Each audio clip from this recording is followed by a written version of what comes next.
What's going on, everybody? Dr. Vasquez here, coming to you live on January 12th of 2026. That's because we have to talk about malignant narcissism at this point. And your social radar, and especially if you're a clinician or a doctor, your social radar should have already started picking up on the topic of malignant narcissism by now. And without mentioning any names, you're already going to know exactly who I'm talking about. So in a sense, that's very good for this conversation because you have a real life example of malignant narcissism in the news every day. So we're going to look at this article that I just read this morning, the title of which is Malignant Narcissism from Fairy Tales to Harsh Reality. This was actually published in 2010, so it's not specific to any politician, probably either then or now, but it is very applicable to one particular politician who's making the international news on an hourly basis, basically.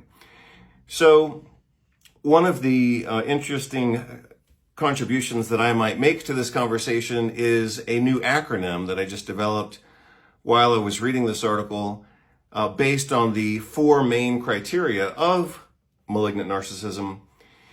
And I'll show you how this acronym works, and I'll show you why it makes sense. And I'll also, I think when I explain why it makes sense, you will also see the real life application of this acronym, again in real time, because malignant narcissism is a topic or a phenomenon, I might say, that we're all being exposed to, but now we need to have the language for it.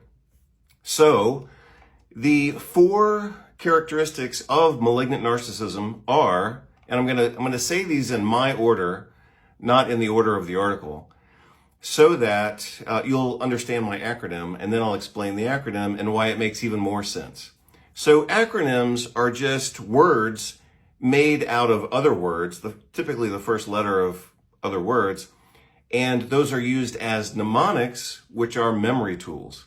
So this is a mnemonic acronym for malignant narcissism. And my acronym for malignant narcissism is, first of all, you have to start with a base of narcissism. They have to demonstrate antisocial behavior. And then the next is paranoid delusions. Basically, they think they're being pursued or people are attacking them and they're always playing the victim. I'm sure that sounds familiar to those of you who have paid attention to politics internationally for the last year. So narcissism, antisocial behavior, paranoia, and sadism.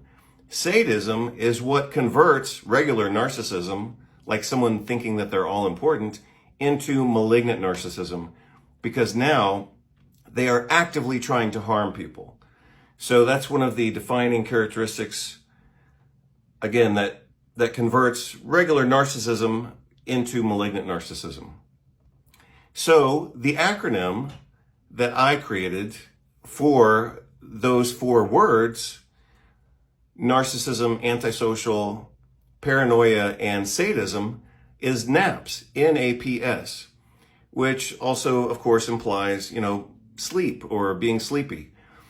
And we also see that as narcissism progresses from regular narcissism into malignant narcissism, we commonly see that in older people who are developing dementia at the same time. So that also explains how they are converted, so to speak, by time and the progression of their dementia. A person could have narcissism, but they might develop malignant narcissism as they get older and as dementia starts to set in, because the little bit of frontal lobe and executive function control that they had, they're starting to lose that. So what you would expect as a narcissist gets older and maybe has a few strokes is that, or TIAs, or just basic kind of a foundation of cerebral vascular insufficiency, you would expect them to, when they're young, go from narcissism to, when they're older, narcissism with dementia, which would also make the narcissism worse because they don't have any brakes on the system anymore. And so you're going to see that narcissism convert into malignant narcissism with age. And if you had like a politician who is of advanced age and showing signs of dementia and neurological decline, if they had previously been a narcissist, you would now expect them reasonably to be a malignant narcissist. So again, characteristics are narcissism, antisocial behavior, paranoia, and sadism. The acronym that I made up for that is N.A.P.S, N.A.P.S, which also correlates with the sleepiness that we see in patients as they develop dementia and their brain is basically starting to shut down. Now, let's see if I might change that a little bit. I just thought of something else. What you'll see with some politicians who have malignant narcissism is that sometimes they're very sleepy to the point of falling asleep in meetings, and then other times they're hyperactive or hyperstimulated. For example, sending out 140 or more than 100 social media messages in a single night. Why would that happen? How could a malignant narcissist with progressive dementia at times be too sleepy for their job and at other times show signs of hyperstimulation? Why would that happen?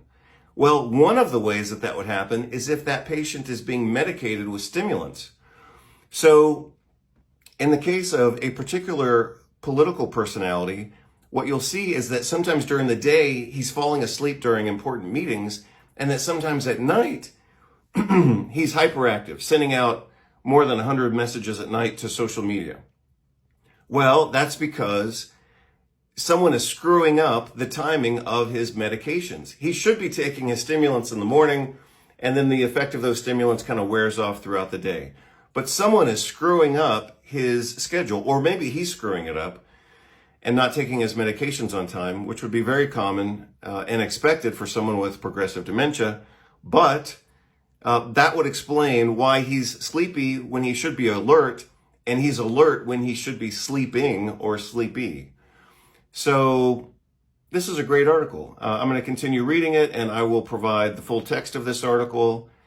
And eventually, as I continue to read it, it's pretty dense. It's a good article. But as I continue to read it, I will eventually post the full text, and we'll take it from there.